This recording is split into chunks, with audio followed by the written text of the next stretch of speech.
Hello and welcome to M spoken classes. और आज हम सब लाइव क्लास ले रहे हैं और बहुत दिनों से हम लोगों ने देखा कि कोविड की वजह से कुछ प्रॉब्लम चल रही थी, लेकिन गवर्नमेंट ने अच्छा काम किया, वैक्सीन के लिए सबको प्रेरित किया गया। मैं भी वैक्सीनेटेड हूँ, तो आप भी अपनी वैक्सीन लगवाइए ताकि सुरक्षित रहिए। और आज एक मज़ेदार चैप्टर हम बात कर रहे हैं वॉइस की। ये अमूमन हाई स्कूल और प्लस 2 में बहुत इंपॉर्टेंट होता है, हालांकि लोअर क्लासेज में ये पढ़ाए जाते हैं। वॉइस जिसका मतलब होता है वॉच, पता है ना आपको? तो वॉइस क्या होते हैं? ये दो तरह के होते हैं, एक होती है एक्टिव और एक होती है पैसिव। अब देखिए यहाँ तीन वर्ड पकड़ते हैं, यहाँ एक्ट पकड़िए और यहाँ PASS पास पकड़िए। एक्टिव मतलब यहाँ एक्ट होता है, एक्ट मतलब होता है एक्शन, जब कोई सब्जेक्ट ही उस काम को करे और सब्जेक्ट पे ही हमारा पूरा का पूरा फोकस हो, है ना, तो वो एक्टिव वॉइस हो जाती है।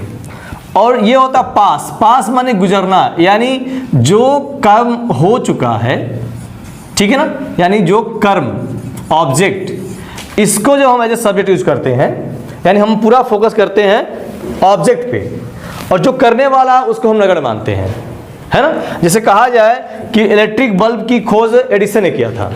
अगर एक्टिव वॉइस बोला जाए तो एडिसन ने इलेक्ट्रिक बल्ब का खोज किया था। Edison discovered the electric bulb, तो हम वैल्यू किसको दे रहे हैं? एडिसन को। लेकिन अगर बात आ जाए कि electric bulb is discovered by Edison, तो समझिए हम एडिसन को वैल्यू नहीं दे रहे हैं, हम इलेक्ट्रिक बल्ब को वैल्यू दे रहे हैं। तो जब हम वस्तु को वैल्यू देंगे तो होगी पैसिव वॉइस, और जब हम व्यक्ति को वैल्यू देंगे तो होगी एक्टिव वॉइस। अमूमन जो काम जिसने किया उसका नाम लिया गया तो एक्टिव हो गया, और काम का नाम लिया गया पहले, इसका नाम नहीं लिया गया तो ये हो गया पैसिव वॉइस। तो बाकी चीज़ें तो लोग बनाना आपको सिखा देते होंगे, बहुत सारे क्लासेस में आपने सीखा होगा, अपने लोअर क्लासेस में जब आप पढ़ रहे होंगे तो भी आप जाने होंगे। लेकिन आज मैं आपको संक्षिप्त ऐसी सेंटेंस बताऊंगा जहां अमूमन थोड़ा रूल हटके होता है।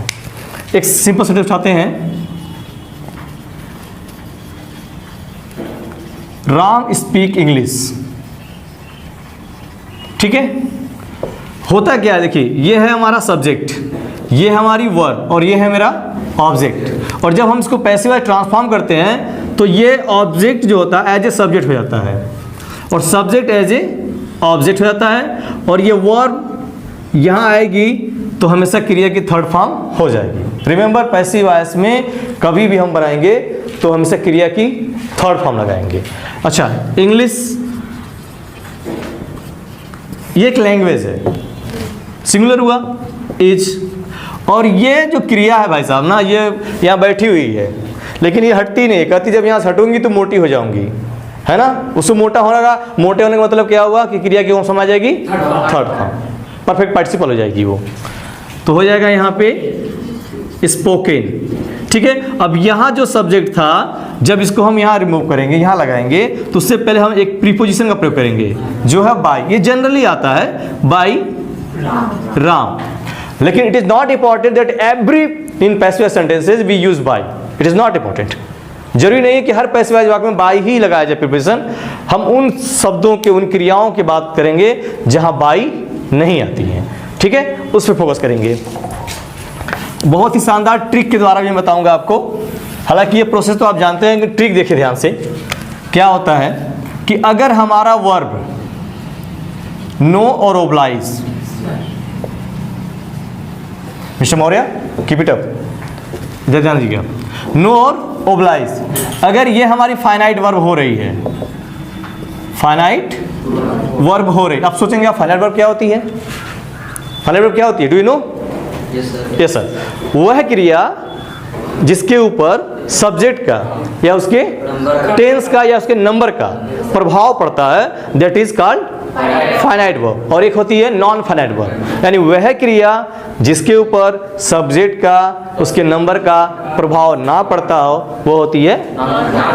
तो अगर as a finite verb no हो और ओब्लाइज हो, नो हो और ओब्लाइज हो, और इसको ट्रांसफॉर्म करना हो पैसिव वॉइस में, पैसिव वॉइस में ट्रांसफॉर्म करना हो, तो हम इन दोनों के बाद प्रीपोजिशन बाय जो होती है वह नहीं लगाते हैं, बल्कि वहाँ हम क्या लगाते हैं? टू लगाते हैं। सिंपल सा एक सेंटेंस है, I know your father, I know your father. अब ये उठकर यहाँ आएगा, your father is, father singular ही होते हैं भाई, सबके होते हैं। अब इसका थर्ड फॉर्म हो जाएगा आपका नोन, ठीक है। अब यहाँ अमूमन बच्चे बाय लगा देते हैं, यहाँ बाय नहीं लगेगा, यहाँ क्या लगेगा? To me. और ये जो प्रोनाउन है जब यहाँ जाती है तो इसका ऑब्जेक्टिव केस जो होता है वह मी हो जाती है। तो क्या सीखा? नो और ओब्लाइज के साथ हम क्या लगाते हैं? टू का प्रयोग करते हैं, ठीक है। इसीलिए इन दोनों चीज़ों को माइंड में आप सेटअप कर लेंगे, फोकस कर लेंगे कि जब भी क्रिया हमारी नो और ओब्लाइज होगी एज ए फाइनाइट वर्ब, तो इन पैसिव वॉइस हम क्या यूज करेंगे? टू यूज करेंगे। किसके स्थान पे? बाय के स्थान पे। Is that clear? दो और ऐसे ही क्रियाएं हैं, देखें ध्यान से। Contain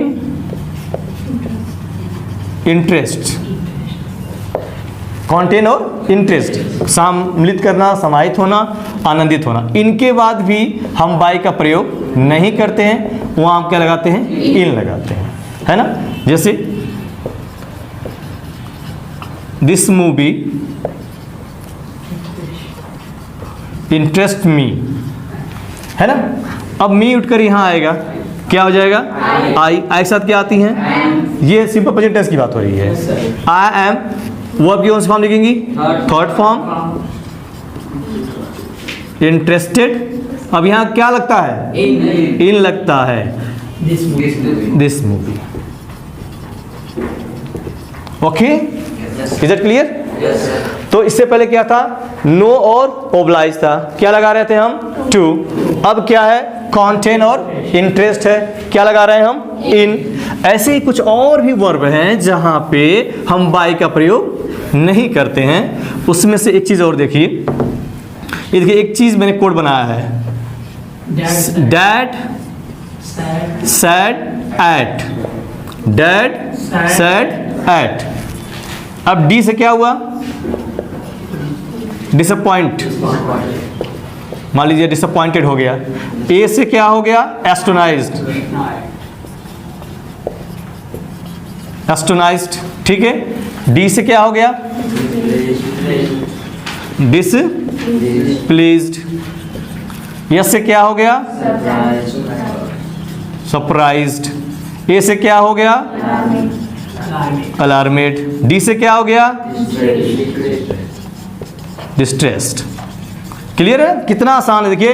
dad sad at, dad sad at, एक दो बार मेरे साथ बोलेंगे अपने आप आ जाएगा आपको। डैड सैड एट, यानी अगर डिसअपॉइंटेड निराश होना, हताश होना, एस्टोनाइज आश्चर्य होना, डिस्प्लीज दुखी होना, सरप्राइज आश्चर्य होना, अलार्मेड चौकन्ना होना, या डिस्ट्रेस बेचैन होना, अगर इनमें से कोई भी वर्ब एज ए फाइनाइट आती है और उसका पैसिव वॉइस बनाना होगा, तो जैसा कि हमारा ट्रिक है डैड सैड एट, तो इन सब के बाद हम प्रीपोजिशन किसका प्रयोग करेंगे? एट का प्रयोग करेंगे। एक एग्जांपल ले लेते हैं।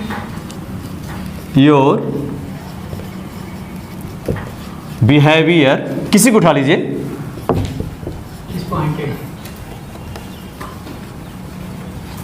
डिसअपॉइंट्स अस, तुम्हारे व्यवहार से हम सभी क्या हो गए? निराश हो गए।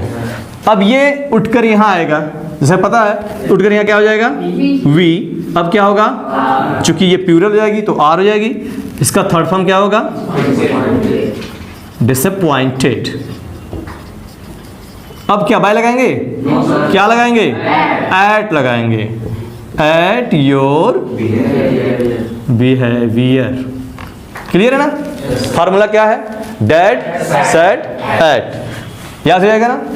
बहुत शानदार। और याद रखिएगा, आपके जो एग्जामिनेशन होते हैं ना, उसमें पैसिव वॉइस जैसे आते हैं, वो गाजर हलवा मूली नहीं आता है कि Ram reads books, Ram reads English, Ram play cricket, ऐसे नहीं आते हैं। इस तरह के वाक्य आते हैं।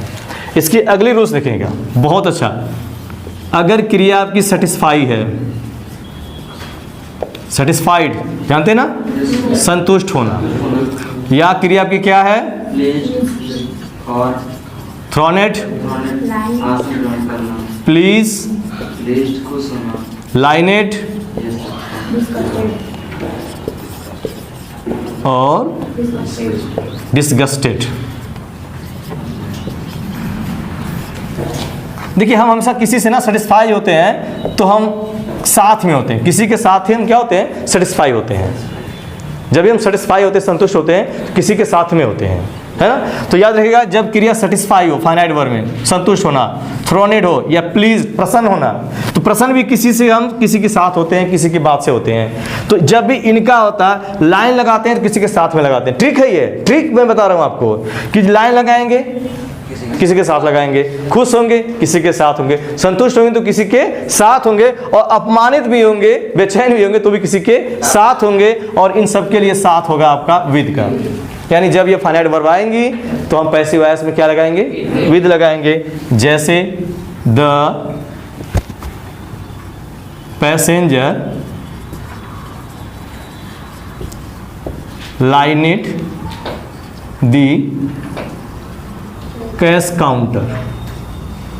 ठीक है जी। अब यहां ये ऑब्जेक्ट आपका हुआ, उठा के यहां ले आएंगे, द कैश काउंटर, है ना।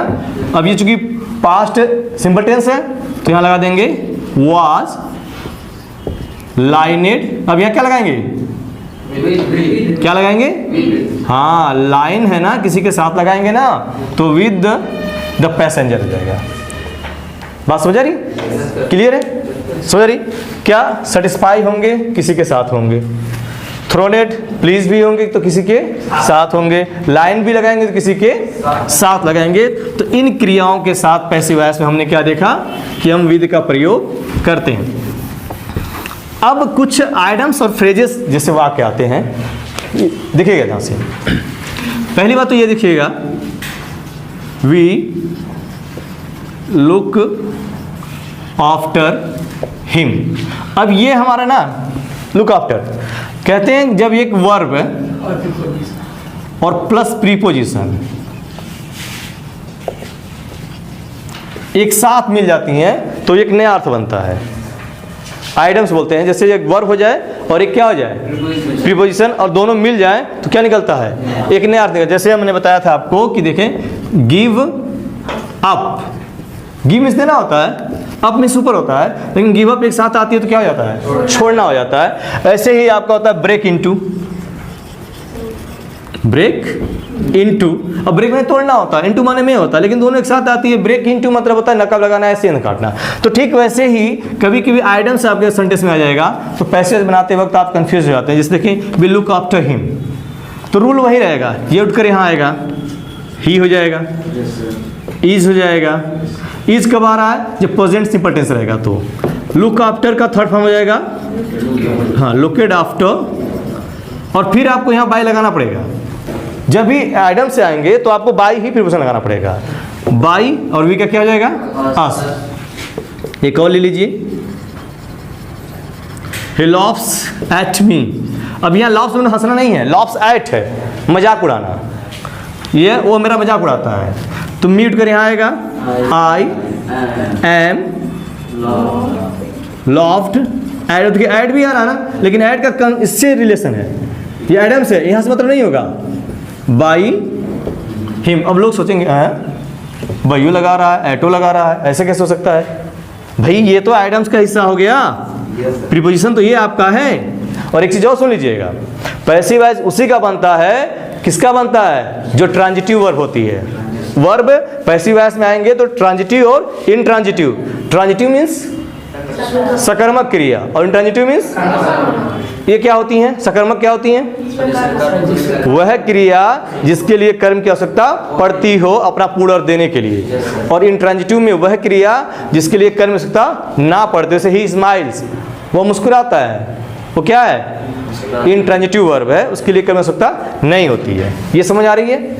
ओके, एक चीज़ और देखते हैं, मैं वीडियो बहुत लंबा नहीं चाहता हूँ बने, और आपकी क्लास का भी टाइम धीरे धीरे आगे बढ़ रहा है। ये ध्यान रखिएगा, बहुत ज़्यादा मूड पर अच्छा आता है। It is time to shut the door. अब इसका passive voice, dear student, 12th में बहुत बार ये आ गया है, बहुत ज़्यादा आया है पैसेज बनाने के लिए। अब आप कंफ्यूज होंगे, सर इसका तो कोई आइडिया नहीं समझ आ रहा, पैसेज बनाना है। It is time to shut the door, किसको उठाया जाए, ऑब्जेक्ट कहाँ है मेरा, ऑब्जेक्ट भी दो होते हैं, एक डायरेक्ट होता है, एक इनडायरेक्ट होता है। तो हम डायरेक्ट उठा सकते हैं, इनडायरेक्ट भी उठा सकते हैं। ये तो मैंने आपको वीडियो में पहली वीडियो बता चुका है। अब ये देखिए ना, it is time to shut the door में क्या करेंगे हम, इसमें करते हैं क्या, जब भी कोई सेंटेंस इट इज टाइम से शुरू, रिमेंबर जब भी कोई सेंटेंस इट इज टाइम, ठीक है। यहां लिखने के बाद चूंकि टाइम की बात हो रही है तो हम प्रीपोजिशन फॉर का यूज करते हैं, क्योंकि यह टाइम शो करता है। सिंस या फॉर होता है ना, तो अनिश्चित समय के लिए, पीरियड ऑफ टाइम के लिए हम फॉर का प्रयोग करते हैं। तो इट इज टाइम फॉर। अब इसमें भी कर्म उठाइए, कर्म क्या है, the door. It is time for the door, clear है ना। अब अपने पास ये टू बचा है आपका, चूंकि पैसिव वाइज जा रहे हैं तो यहां बी लगाएंगे और यहां जो शट का थर्ड फॉर्म लिखेंगे वो, it is time for the door to be shut, दरवाजे के बंद करने का समय हो गया। कुछ समझ आ रहा है? नहीं, एक और एग्जाम्पल लेते हैं। It is time to open the shop, दुकान को खोलने का समय हो चुका है। क्या करेंगे स्टूडेंट, बोलिए। इट इज टाइम फॉर, अब क्या लिखेंगे, the shop to be open. वाह, क्या बात है, बहुत अच्छा। और आपने देखा, मैंने इससे पहले कहा था वीडियो की स्टार्टिंग में ही कि हम पैसिव वॉइस में हमेशा क्रिया की कौन फॉर्म लगाएंगे, थर्ड फॉर्म। तो यहाँ देखें क्रिया की थर्ड फॉर्म आ रही है। और यह सेंटेंस बहुत ज़्यादा फोकस करिएगा आप इस तरह का, ठीक है। एक और सेंटेंस मैं देखता हूँ जो बहुत ज़्यादा बोर्ड एग्जाम्स में आते हैं, क्योंकि आपकी आजकल तैयारियाँ बहुत ज़्यादा होनी चाहिए, ध्यान दीजिएगा। कभी कभी क्या होता है ना, सेंटेंस बहुत लंबा हो जाएगा, उसमें कॉम्प्लीमेंट वर्ड ज़्यादा आ जाएंगे, है ना। जैसे our guide told us to walk left, फिर सेंटेंस बड़ा हुआ आपका। या एक और सेंटेंस होता है कि we plant 200 trees every year in our school ground, sentence बड़ा हुआ। लेकिन इससे मतलब नहीं होता, आपको ना SVO पकड़ना है, SVO, ये ट्रिक याद रखिएगा, SVO, तो ही पकड़िए। क्या है SVO? इसमें सब्जेक्ट क्या है, आवर गाइड। ये काम कौन सा कर रहा है, क्रिया हो गई, किसको बता रहा है भाई, अस। ये बाकी आपको समझे कॉम्प्लीमेंट हो जाता है, उसको कोई मतलब नहीं है। वॉइस में आपको कोई मतलब, आपको सिर्फ SVO पकड़िए और फिर इसी को OVS कर दीजिए। SVO को क्या करिए, OVS कर दीजिए, यानी वर्ब को उठा के लाइए, क्या हो जाएगा, वी। अब देखिए ये सिंपल पास्ट टेंस है ना, तो वर हो जाएगा, है ना, वी वर टोल्ड। अब चाहे तो आप यही लिख दीजिए, by our guide to walk left side on the road, हाँ। और या अवर गाइड को आप चाहें तो ऐसे कह सकते हैं, we were told to walk left side on the road by our guide, ठीक है। तो आई होप कि जितनी इंपॉर्टेंट चीज़ें थी मैंने आपको बता दिया है। और अब आपको इस वीडियोस को अगर पसंद आती है तो लाइक करिएगा, सब्सक्राइब करिएगा।